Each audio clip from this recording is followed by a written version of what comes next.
first half highlights. Oh, this is great for Denton Engineering Cup. Certainly is, Pete. He goes to the left. Great ball. Musgrove try.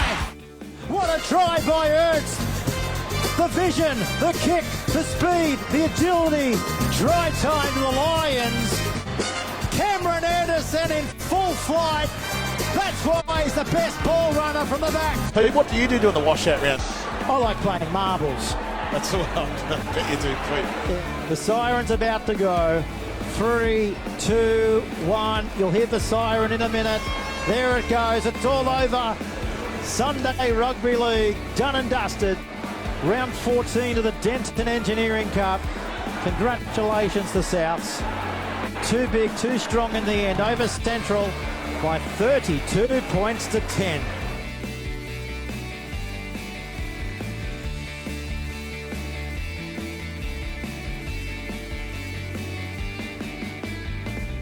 Well, welcome back, everybody, to this week's Denton Engineering podcast for the Tuies Newcastle Rugby League. What a weekend in Denton Engineering Cup football. Round 14 done and dusted. And Tone, it was a big weekend of rugby league in Newcastle.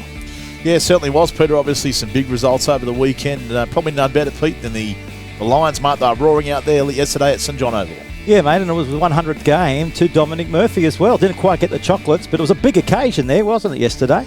Probably one that Dom would rather forget, mate. It was good to see all the Central old boys out in force, and a good afternoon out there, Peter, and obviously South Newcastle now 9 in a row, so they're really, really surging up that Denton Engineering Cup ladder. Well, coming up on the show this week, Tone, we're going to go up to the Maitland Pickers and have a chat to one of their giants in the forward pack, Sam Anderson. Yeah, mate, the lock forward for the Maitland Pickers, who was very strong against the Lakes United outfit on the weekend. And, mate, he's the cornerstone of that pack there up at Maitland. Mate, the Wyong-Roos, they're forging ahead towards the semi-finals. I thought we'd check in with their captain and their coach, Mitch Williams. Yes, humming along quite nicely, the Roos, Pete. Obviously, that big win over Curry on the weekend, and I'm looking forward to going up and watching them play the Hawks next week. Mate, we have one of the local immortals on the program today. Mate, the 9th, Brad Murray, of course. He's the assistant coach of Lakes United, and he's going to be dropping by to discuss all things that are happening on Saturday at Kyle Oval, a very, very special event for a very, very special young lady. And doing great things in local rugby league, Chris McPherson. Mate, Chris McPherson, he just officiated his 500th game as a sideline official in the Tuies Newcastle Rugby League. And he's a wealth of knowledge, not just about the Tuies Newcastle Rugby League, but all facets rugby league in the Newcastle, Hunter and Maitland regions. And Tone, I thought this week we would pick together, we're pretty much midway through now the season, a little bit over the season, so we thought we'd have our mid-season review. A bit of a report card, Pete. Yeah, I think so. Mate, I used to worry about report card day. What about yourself? Oh, were you an A+ man? Oh, I tried to be, Pete. Hey, you got your sides A to Z? Exactly, mate, exactly. So all looking right forward then, to delving into the results and seeing how things look as we move towards the business end of the Tuies Newcastle Rugby League. Just as a little bit of a teaser, who do you have at the top of the report card? Oh, Pete, listeners will have to stay wanting and waiting, Pete. Are you teasing them, Tony? We are, Pete. We're going to talk about it later on in today's show. Let's get into it. All right, then. Ready to do it? Let's do it. Western Suburbs in the winners book, Tone. 24 points to 6 on the weekend over Macquarie. Yes, Pete. Obviously, Macquarie, a few injury worries there. Definitely some hamstring injuries. I know Matt Cooper found limped his way to the sideline, but the Rosellas far too strong. And Stephen Witters, Pete, picked up a hat-trick for the Rosellas in that one, and they're just moving up that ladder nicely, and I think they could very, very much come in contention for that top 5 position. Cessnock too strong for the Northern Hawks by 48 to 12. Yes, Pete, probably not really a surprise in this one. I thought Cessnock far too good. I did have the opportunity to look at the game this morning, and the Northern Hawks still with a bit to do as they try and prepare for the Wyong-Roos this weekend. The Maitland Pumpkin Pickers, 48, overcame Lakes, 22. Yeah, Lakes United, probably were the better side for maybe 20 minutes of that match, and I heard Matt Lantry's comments post-game saying pretty much the same thing, but too much class across the field from 1 through 13 for the Pickers, and they deserved their win out there on Saturday. Yeah, he seemed like he wasn't that happy, Matt Lantry, Tone. Yeah, Pete, I believe there was some scenes in the dressing room post-game, but I can understand that. They definitely sets the bar, they set the standard, they are the benchmark, they're the hunted Maitland. So I'm not surprised that Matt Lantry probably just wants to readjust the mental focus for these players as they lead towards the business end of the season. Up at the graveyard, Wyong 64, Curry 6. Unfortunately, Pete, the only thing being buried at the graveyard last weekend was the Curry Bulldogs. A very, very tough 64 points to 6 loss against the Wyong-Roos, and mate, Curry probably now starting to look at their preparations for 2024. And yesterday we were at St John Oval on Old Boys Day, South 32, Central 10. Yeah, South Newcastle far too good, particularly in that second half. Central, everything to play for, Old Boys Day, Don Murphy 100. They needed to win each game to make the final series, but couldn't quite get the chocolates on the day. Look, I know they were very good performances. I thought Connor Brown off the interchange, Pete, as we spoke about in the call, was very, very good for them. Mitch Black, obviously, at hooker, has been dynamic for them throughout the year. And just their middles with Newcastle and Simpson. South Newcastle cruising across the line in that one.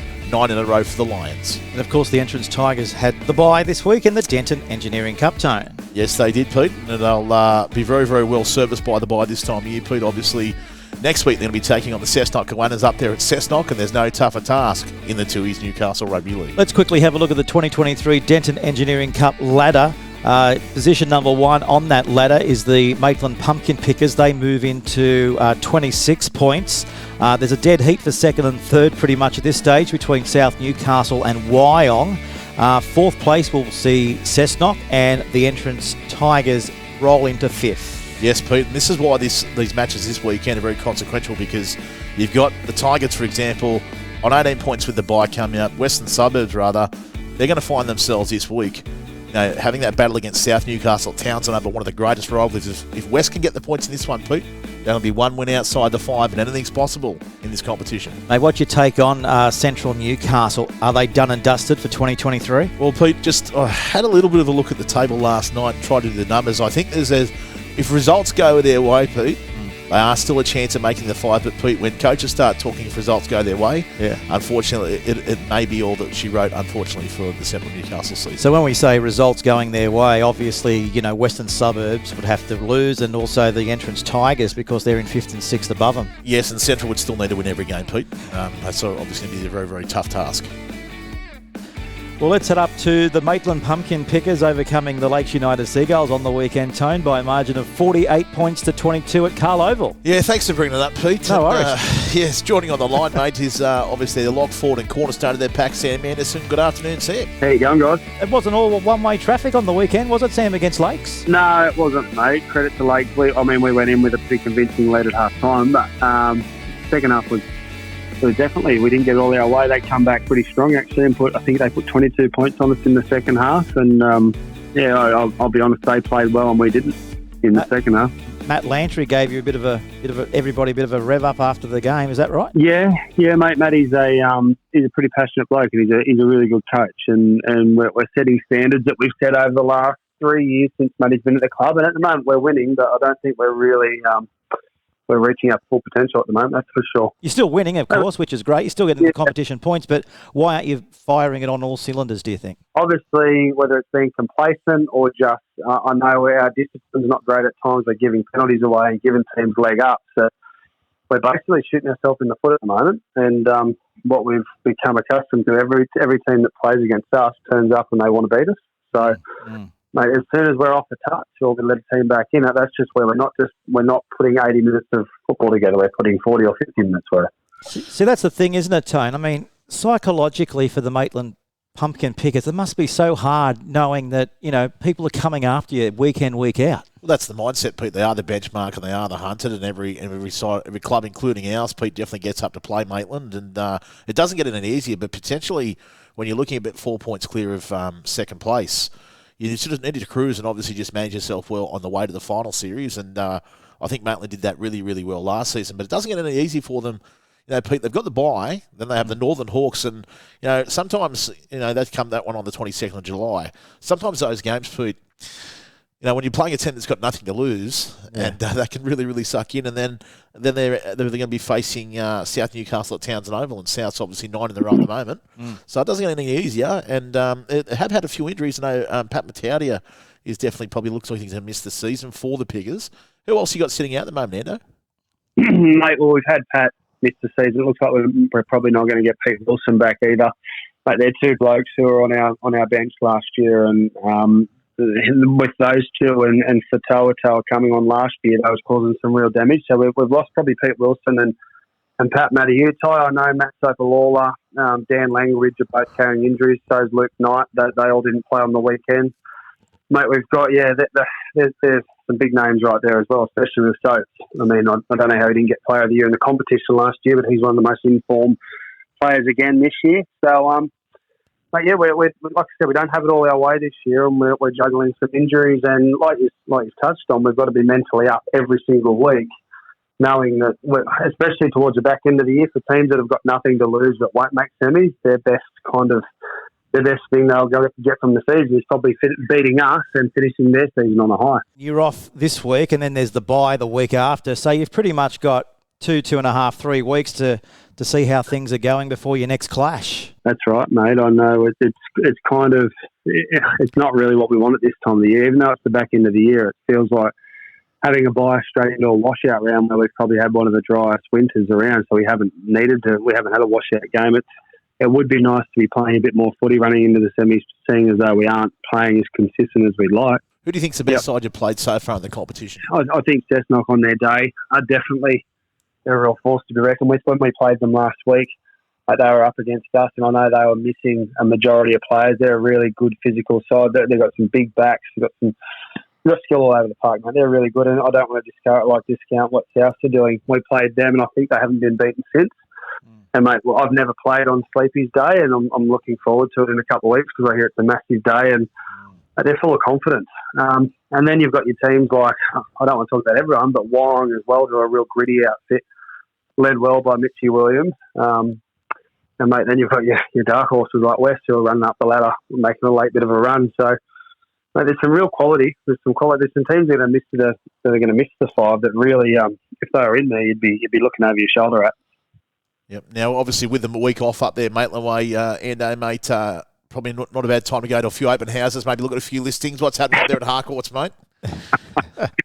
Yeah, mate, no, it does. Look, my Saturday game days are hectic. I've normally got 3, 4, 5 open houses, pack lunch straight to a ground. So it will be nice to actually do my work, and I think we're actually catching up and having a beer and watching our reserve grade play and getting around and supporting them. But it's a very hectic lifestyle being a real estate agent during a footy season. Yes, mate. I imagine you'd pick up the phone on Sunday afternoon around about 4:45, mate, and a few callbacks, I reckon, on the way home. Mate, there's a fair bit on. There's never a dull moment. That's the way, mate. Hey, Sam, what's the best house you got going at the moment? You got a few around Chisholm, those sorts of areas going? Gilliston Heights, you still working in those areas? I work in all of those areas. I've got a beautiful house in Chisholm, mate. I've actually got a beautiful house in Aberglasslyn as well on Webland Street, which has got a pool, side access shed. I won't give the name away, but it's a famous ex-Maitland contact's house that I've had on for a couple of weeks now, and mate, you wouldn't get a better property. Oh, so, Peter, I reckon that who could that be be? Part of his contract, I reckon. That is. No, I know one of extended family members, mate. You just sold one of their houses at Redwood Drive, Gilliston Heights, a few weeks ago. Mate, I did. The market's ticking along nicely. That was a really good sale, that one. So thanks for the fight, boys. It always helps. But, mate, all the best, and we'll catch up with you throughout the back end of the year and definitely in finals footy. No worries, guys. Thanks for having me. Good on you, Sam. Cheers, mate. Good on you. Sam Anderson there from the Maitland Pumpkin Pickers, Tone. And isn't it great that he's doing great things away from the football field as well with his real estate? Yes, mate. He's a very, very astute person, both on and off the field, mate. Is the lock forward for the Maitland Pickers, Mr. Anderson, and no doubt, mate, he's going to feature very, very heavily in the campaign for Maitland if they are to defend their title in the Denton Engineering Cup. Okay, well, let's now go down to the Central Coast and have a chat with Mitch Williams, of course, who's the captain coach of the Wyong Roos, in the top 5 at the moment, doing great things. Good afternoon, Mitch. Welcome, boys. Thank you. Mate, thanks for coming on the program. Equal second. Yeah, it's pretty good. I guess maybe not what everyone expected. At the start of the year in the Newcastle circles, I guess. But, yeah, really, really proud of the position we've put ourselves in so far. Rana Tamata. Yeah. I see there, obviously, starting for Wyong. How's he been coming into your squad, Mitchie? Yeah, mate, he's been great. I think he's nearly played every position. He told me if I put him on the wing, though, that's enough for him. But, yeah, I've given him a run everywhere. He's played centres, fullback, in the halves, in the middle of the field. Mate, he's an incredible athlete. After the game on the weekend, he woke up the next morning and ran 30-odd Ks, so he's into his running a lot. He can keep that, but he's been great to the squad.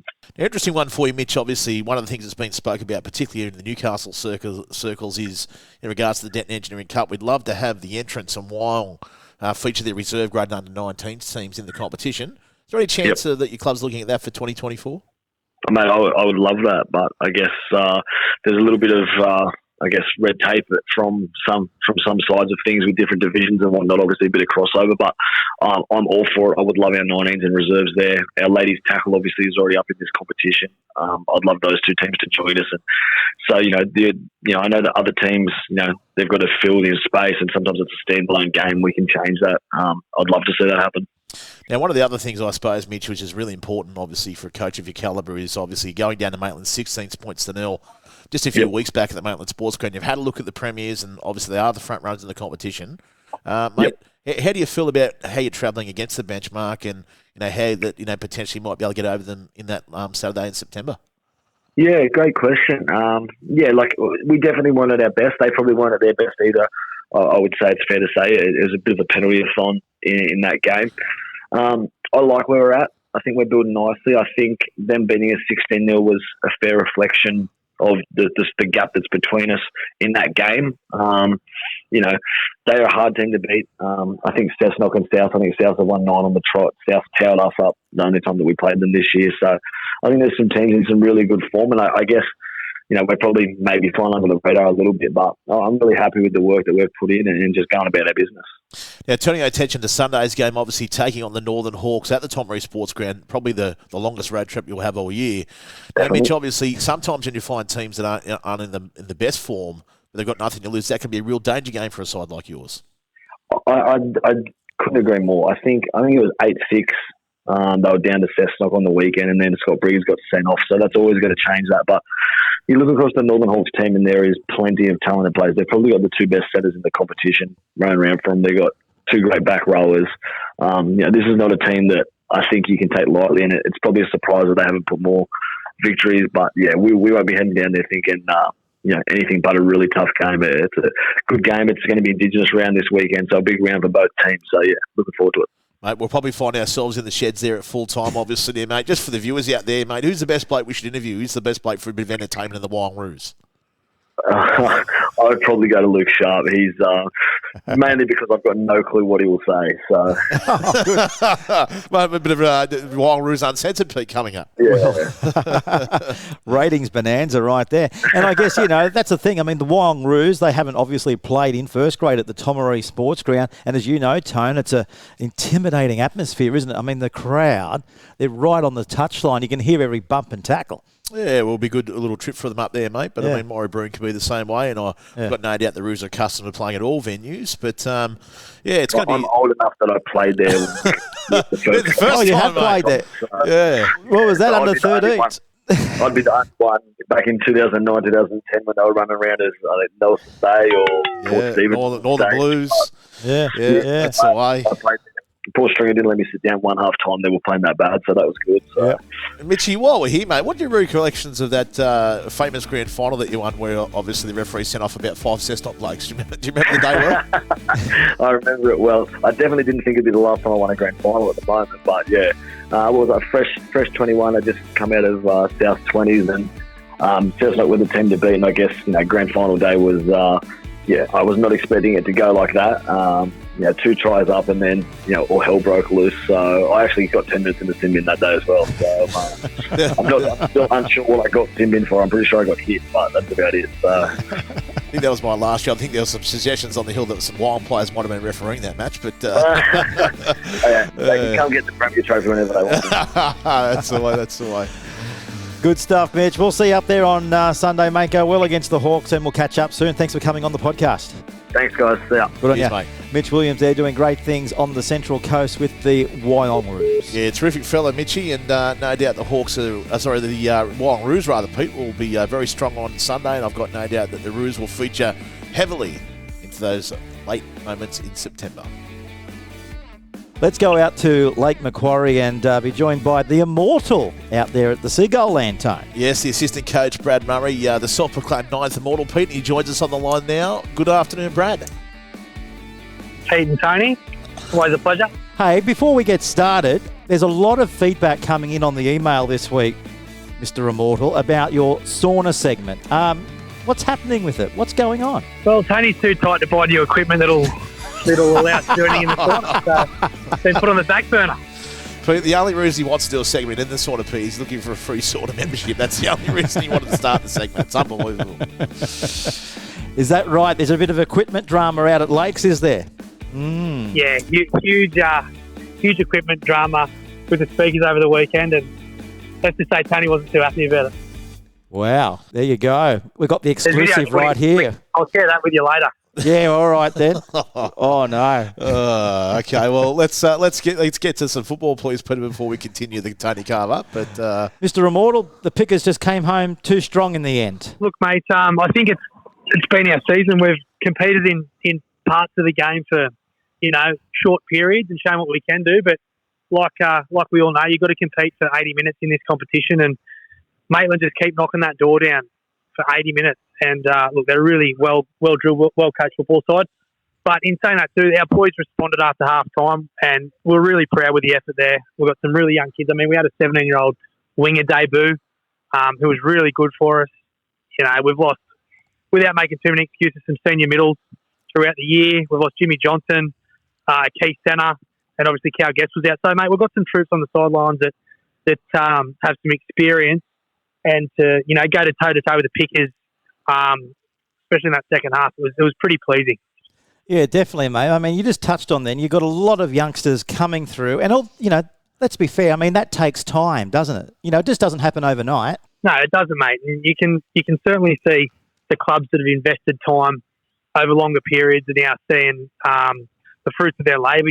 Obviously, you look at Maitland and they can roll their juniors in and out of those sides and still be quality.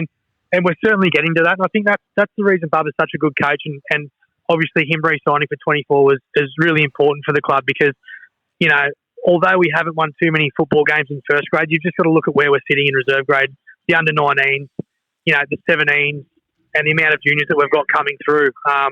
It's all about nurturing these kids and then giving an opportunity in first grade. And Ian's always been about giving local juniors a go. And again, this year we've seen him, blood a 17-year-old. He wasn't scared to do that, to give these kids their opportunity. Zeke Faulkner got an opportunity against Curry last week, was out injured this week. But again, we just need to be really proud of the culture we've created. Although the points aren't reflecting in our first grade scoreboard, I guarantee over the next couple of years, with some more key signings, some senior blokes coming into the side, we will turn that around. Yeah, now obviously Muzz obviously looking at just starting to build that roster for next season, and it's fair to say that any player that's worth their salt in the Tui's Newcastle Rugby League will be spoken to as we look to go on a very aggressive recruitment drive. But just getting things right at the top there, mate. Obviously, it's great to have Al Lantry re-sign, mate, and obviously the feedback from the community has been that you've been doing some wonderful work on the Instagram, Pete. So we had to re-sign Brad Murray again, and he's going to be back for 2024, Muzz. I'm coming back in more of a social capacity, to be fair. But look, I think when we do go to the market, what we need to do is challenge blokes that have been in successful football clubs to get out of their comfort zone and challenge themselves. You look back at 15 and blokes like Chris Adams, who come from a successful club in Cessnock, wanted a challenge with Lakes. They're the sort of things that we need to put out there to these blokes that have won competitions elsewhere. That it is a challenge. It is a challenge, especially blokes that want to finish their career on a high.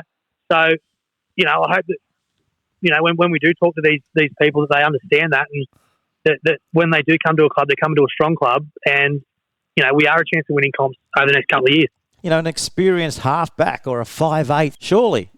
There's somebody out there would love that opportunity to come to the Seagulls. If they're coming, Pete, they're probably just obviously teaching some of those younger guys how to win, more of a mentoring role as well, Pete, because let me tell you, we have the ammunition there, seeing some wonderful young players come through our club, the likes of the two Potts boys, Tommy Dixon and the like. Caleb Faulkner's been outstanding in 2023, so that's great to see.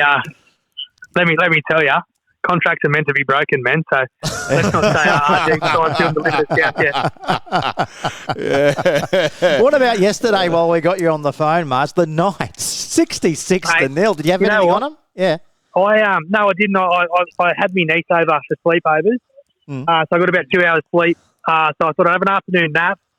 I went to sleep about 5 minutes before the game and woke up at 66-0. I couldn't believe it. I thought I was having a nightmare. Yeah. Same here. And mate, the nightmare continued because it looks like you had Daniel Peck over for dinner. Yeah. Was he punching tables at all? No, he wasn't like you. Mate, he doesn't talk to me. He talks to the missus. Yeah, I would too. So when Daniel Peck comes over, what sort of feed does he get? Like, what do you throw up at him? Mate, he's very simple. He's a T-bone and snag sort of bloke. So we had a nice T-bone and we had a couple of sausages, a pair of fries and chips. You know, kept it pretty casual. Yeah. He likes a bit of sauce, tomato sauce as his go-to. Mate, he'll eat anything. Really? Yeah. There you go, Tone. He's a good man. He's a good man. Emma's Warriors, mate. Tell me a bit about that. Mate, look, it's enormous. You know, Brendan and the family are a huge part of the Lakes community, and I guess when you really break rugby league down, it's not about the wins and losses. It's about what a community can do to support each other. And, mate, this is a perfect and prime example of what a community can do for a family that are going through such a tough time. So, Emma's come up with the design of the jersey there with Tony. And, look, from memory, I think there's a foundation that's going to start to be able to support, kids that are going through the same sort of thing as Emma. So, really important that we get as many people down there as possible on the weekend to support such a great cause. Yeah, good stuff, Tone. Big crowd will roll up, no doubt about that. Yeah, absolutely, of course. And just turning our attention on the field, Brad, is this Brad Murray Cup version 2, mate? So obviously taking on one of your former clubs in central Newcastle. It is, mate, yeah. I've got a bone to pick with you when I see you, Tone. I'm not going to do this on radio, because it'll be a bit embarrassing. Okay, fair enough, mate. All right, mate. Well, mate, fantastic. And, mate, good luck for the weekend, and I'll see you down at train tomorrow night. And let's get around it and try and put one on the Butcher Boys. Absolutely, mate. Thanks, God. Thanks for your time, Brad. Thanks, mate. See you, James. Bye. Bye-bye. Well, it's been a big show so far, Tone, and coming up right now on the Newcastle Rugby League podcast, thanks to the Denton Engineering Group, we're going to go out to Newcastle and check in with Chris McPherson. G'day, Chris. Hello, Pete. Hello, Tony. What's doing, mate? Mr. 500. Yeah, mate. Just proves that I've been around for a long time. Not much else, I think. Mate, you were looking good in that bright yellow fluoro referee sideline jacket. Yeah, it stands out nicely. It's got a bit of texture and pattern to it, which makes a bit of difference just to the plain old block pink. So, might not be as 2023 as the pink, but it looks good, and most of the boys rock it all right, and girls, I should say. Yeah. Chris, I've given Maitland an A rather than an A+, because I just think that maybe, it's just a little bit missing in comparison to previous seasons. Your thoughts? Yeah, I think that's probably fair, Tone. I think the thing you've got to take into account, though, and you and I were both at Carl Oval on the weekend, have a look at the number of players that are out and only a couple of weeks away. They always had, a couple of fullbacks out of action in Matt Soper-Lawler and Dan Langbridge. Mataudia as well. Yeah, 90. Yeah, there's a few of those guys that are I know, sort of resting. I heard Dan Langbridge talking about the fact that with the bye this week and then the washout round that he was just sitting another week. Matt Soper-Lawler will be back after that as well. So you certainly wouldn't be writing them off, but they've certainly probably got another gear versus where they might have been at the same time last season. Yeah, for sure. Now, moving on to South Newcastle, I've given them an A+. I didn't expect them to see them 9 in a row at this stage of the season, Chris. Yeah, the way they started at the start of the year, you would have been, thinking they'd probably be a mid-table side. They've really strung it together, and I think the biggest point, Tone, and mate, I saw you very bravely getting on camera next to this bloke with his shirt off, Mitch Black. Geez, I'm glad you didn't have your shirt off next to him, that's for sure, Tone, because he probably would have had you covered, I reckon. Oh, you reckon? Man, I'm killing it, please. No, he's been outstanding for them at dummy half there, Mitch Black, and look, he's been really dynamic for them at dummy half. He just adds that extra element of attack that takes, some of the pressure off RG, and of course, Angus Ernst still coming through, learning his trade as well. So they've got a real good spine there at South Newcastle, don't they? They certainly do, and obviously the addition of, the return of Jerome Haynes has been a big one as well. So when you've got a guy like that coming off the bench, and we've talked about it a number of times on Newcastle, the pack that they've got there, just a plethora of players, and you've got Woody Baker who can't, see sort of any sight of first grade at the moment. It gives you an idea of the depth of that pack with, the likes of Simpson and co going around, and yeah, there's not too many weaknesses in the side. For sure. Now, moving now to Cessnock, I think they're just on a bit of a slide at the moment, Cessnock. I think they will arrest it. I've given them a B-, given the fact that I think that obviously the inclusion of Luke Huth there at hooker, who's probably the number one rake in the competition, in my opinion, probably just ahead of people like Black and Langbridge. I thought they'd probably go a little bit better than sort of fourth place on the ladder at this stage of the season, Chris. Yeah, a bit of inconsistency in their lineup, a few injuries and a few players that probably haven't quite hit their straps the way they'd like to. A couple of suspensions as well. Missing Jared Anderson a couple of times for some chunks of the season hasn't probably helped. Interested to see how Tony Pello, their newest recruit who's come up from the West Tigers New South Wales Cup, goes. He absolutely lit it up on the weekend, and he could be the missing link they're looking for at fullback. Harry O'Brien looked really dangerous, being sort of let loose out on that wing as well on the weekend. So that might be the start of their bounce back, I think. Now, rounding up the top five, of course, the entrance Tigers, probably looking around about a C-. Obviously, they've recruited very heavily in the off-season.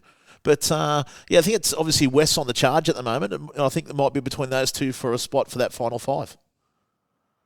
Yeah, it certainly looks like it. As I said before, the entrance, their destiny in their own hands. The big thing for them, obviously, though, is that sort of consistency of halves. They've lost a couple of players during the year, Burriston with an injury, Pearsall with an injury as well. Pearsall was really leading them well, and probably put a lot of pressure on a young guy in Hayden Ritchie, who, look, he's done very well, but you have to remember he's still, I think, in the back end of his teen years, so it's a big ask to consistently be performing at this level. You've got a good pack to be behind, but it's a big effort if he's going to dig them deep into September. Now, speaking of the Rosellas, of course, Rick Stone in charge there in 2023. Now, Stoney's obviously recruited well. He's obviously got Ryan Stigg back to Western Suburbs as well, and some really good players there. And obviously Ben Stoney's son, it's been outstanding for them. Still got Brock Gardner come back as well. So Western Suburbs, they really look like they're sort of gaining a bit of momentum. Maybe be able to grab that fifth spot. Yeah, they're really making a late charge, as you say. That combination of Badiris and Walsh has really come to the fore. Steve Witters, that's freed him up at fullback, and he looks like he's found his best form again. So they're continuing on. As they've done the last couple of years, they've left their run a little late, and it's going to really come down to quite possibly their last round match where they take on Macquarie again, who they played on the weekend, and did a job on out at Lyle Peacock to hopefully scrape into the finals. I think we may well see those two games, the entrance versus Maitland and West versus Macquarie in round 18, deciding that fifth place. Yeah, for sure. Now, next on the ladder is Central Newcastle. I've given them a D, Chris. I think that they still have enough strike power to sort of trouble people in the competition. But they probably would have been thinking they should be, probably hitting about fifth spot. And to be fair, it looks like they're going to have to win every single game and have results go their way to still feature in September football. Yeah, they look like they're going to be relying on some other teams there. I think probably a bit of a departure lounge at the end of last season. Quite a change there, trying to bed down their first choice halves combination. I don't know whether they've actually got that pinned down yet. Joey Morris and Cameron Anderson have been left to do a fair bit of heavy lifting alongside Nick Ritter. Randall Briggs has been in and out, which probably hasn't helped them either. So, again, probably underperformed, and it's probably been reflected in the fact that they've appointed a new head coach already for next season. But what about that try yesterday, Tone? Cameron Anderson, 80 metres down the sideline. Gee, that was special. Yeah, he's still obviously, Cameron Anderson is probably one of the best attacking players in broken field play, Pete, and we saw that on display yesterday at St John Oval. I think the problem with Central is that it just sort of, you have a look at their forward pack. Now, they've got some good players there, but, you've got the likes of, Nick Ritter and doing some of the real heavy lifting there, as we spoke about, and probably just missing a few key pieces. Obviously, you can see that they're definitely missing Junior Akika in that front row position. That's hurt them badly, I think, this season. Now, just turning attention quickly to the Newcastle Hunter Rugby League. And obviously, a week off at the moment, but let's just check out the A grade there. And, of course, no surprises at Dora Creek, top of the pops there quite easily in that one, mate. Yeah, they had a strong win over a pretty solid South Newcastle side that include the likes of Dave Dryden and Mark Tafur on the weekend. That really continued to cement them. Waratah had a good win on their Old Boys Day. They're the only side to have beaten Dora Creek and look like they might be the likely candidates with the likes of former first graders Tim Christie and Jackson Myers there in their back line to maybe give Dora Creek a challenge when it comes to the finals. Yeah, for sure. And I'm hearing things about, say, Katara and Wyndham maybe struggling to finish the season in A grade, given the sort of inequality in the competition. Yeah, it's a little bit lopsided, unfortunately, and both sides have seen, an exodus of some players who didn't feel they're up to the standard. They're doing their absolute best to fight the good fight and continue on, and we wish them all the best with it. They are doing what they can, the two of those sides. Had a fairly spirited clash on the weekend just gone, and look, they'll be trying to regroup over this washout weekend. Windale will undoubtedly be bolstered by the fact they had a comfortable win in 140-12, and I hope that'll mean that they bite on, and Katara, hopefully they can hang on as well with numbers. Now, Matt, what can our listeners look forward to on League Castle this week? Big show this week. We've got Max Badiris from West talking about their recent form. They had a couple of big wins. Chatting to a couple of guys from Cardiff, Cobras, around their C-grade season. They're sitting second in that competition, the C-grade South. And we're also having a chat to young Charlotte Barwick from the Western Suburbs side, who's been picked in the New South Wales under-19 squad for the Women's Origin coming up in a couple of weeks' time. She'll go into camp next week. So a pretty bumper show, as well as, of course, the stats man with all of his stats breaking apart the Denton Engineering Cup. He loves those stats, yeah, mate. The stats man be very busy. He's killing this time it, the of stats the year. man. Hey, is he what? He is, hey, mate. Tone and Chris, have we heard much about who could be the likely candidate or candidates for the Curry job next year? I mean, has there been a few names floating around, Tone? What can you look, to be honest with you, Pete, I'm not really sure. Yeah. I mean, obviously, probably, one of the big appointments, probably two big appointments in the last week, obviously, and resigning at Lakes United, and probably the biggest one Adam would be Adam Bettridge? Bettridge out of Central. He's a great recruiter to players, but I mean, I do know, obviously, that Phil Williams is off contract at Central Newcastle. Whether he'd go back to Curry, obviously, I'm not sure, Pete, but I mean, he was a legend up there in the early 90s playing hooker, the number 9 there for the Bulldogs. And, I mean, I think that, Curry, definitely needs some help out there. And I think maybe a Curry-based person would be someone to bring a bit of culture back to the club that they've probably lost in the last couple of years. And I know that Danny Linane and Sean Collingwood have been working tirelessly to try and get the club, back off its knees and onto its feet again. And but look, they'll have to get someone that can recruit some players for them as well, Pete, and they're probably going to have to pay overs for a few players given their current position where they sit on the ladder. And if they can just jag one or two good signings, then there might be a bit of a flow-on effect. Good to chat to you guys. Thank you. No worries. Cheers, mate. Thank you, Chris. Chris McPherson there, Tone from Newcastle. Yeah, wonderful bloke, Chris. Obviously does a lot of good things in the media and refereeing space of the Newcastle Rugby League, mate. He's definitely a character, isn't he? He is indeed. Well, now let's turn our attention to round 15 of the Denton Engineering Cup. And, of course, it kicks off at 2 o'clock at Townsend Oval on Saturday when the South Newcastle Lions host the Western Suburbs Rosellas, Tone. Oh, mate, this has always been one of the great clashes. West versus South at Townsend, mate. Let me tell you, those Western Suburbs forwards taking that footy up. They're going to be meeting the likes of Simpson and Uwasala. And they'll also be highly acquainted with the Townsend Oval cricket pitch, Pete, which I know all too well. And in this one, Pete, I'm actually going to go with the Red v South Newcastle. I think they were very impressive yesterday. Western Suburbs on the improve, going to go South by about 6 points. Who do you like between Cessnock and the Entrance Tigers? Oh, look, I just think Cessnock, so many options in attack. I do like their defence. Hoping to see Luke Huff just continue his form. I'm happy to go able to go in as, mate, probably around about 10 points. Lakes United are at home to Central. Lakes United have everything to play for this weekend, Pete. I understand that both teams are out of finals contention, but it's that bad neighbours relationship, Pete. Every time Lakes play Central, it's going to be on. We know that. And, of course, that wonderful day there for that beautiful young girl, Emma Walsh. Yeah. I'm going to pick the Seagulls in a tight one. Northern Hawks on Sunday, Tone, at 3 o'clock against the Wallaroos. Yeah, so it'll be a real test for the Wallaroos, just making sure that they can maintain that mental stability and have that competency, because the Hawks do have some players. You're talking about like Kai Cooper, Aaron McGrady, probably Brad Tile probably feature for them as well. Got a good pack out there of the Hawks, but I'm going to go by the Roos, Pete, but probably the margin of between 10 and 14 points. And 3 teams will have the bye this week in the Denton Engineering Cup: the Curry Bulldogs, the Macquarie Scorpions, and the Maitland Pumpkin Pickers. Yes, and all three of those teams can definitely deal with it, Pete. They're all carrying injuries, and no doubt they'll be back the following week, bigger and better. Well, Tone, that brings our podcast to an end. Oh, Pete, it was a good start, but even better finish. Mate, Sam Anderson, he spoke well, didn't he? At the end, mate, he's doing quite well up there, doing some great things out there at Maitland. He's leading the pack there in their surge towards September football at McDonald Jones Stadium. Great to catch up with Wyong Roos captain and coach Mitch Williams. Yeah, one of the great football brains up there at the Wyong Roos, mates. I'm looking forward to seeing him in action in our audio call this Sunday as they take on the Northern Hawks. And what about the Immortal joined us? The ninth, yes, Bradley Murray. Brad. Not really sure what he does at Lakes United, but he seems to get his head on show a fair bit. And I was going to catch up with Brad, just get his thoughts on how things are throughout the season. And, of course, talking all things the Emma's Warriors launch, which happens this Saturday at Carl Oval. And Newcastle's Chris McPherson. Very knowledgeable guy, Chris. He's got his ear to the ground in everything Newcastle Rugby League, and he gave us his bit of report on how things are looking towards the business end of the Denton Engineering Cup. All right, Tone, you have a great week. We'll see you on Sunday up at Tomaree. Looking forward to it, Pete. I'll see you with the headset on Sunday, 3 p.m. for more Denton Engineering Cup.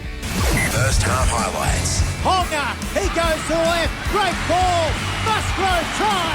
Try to the Knights. Newcastle, first try, 20-4 on the Hunter Havell scoreboard.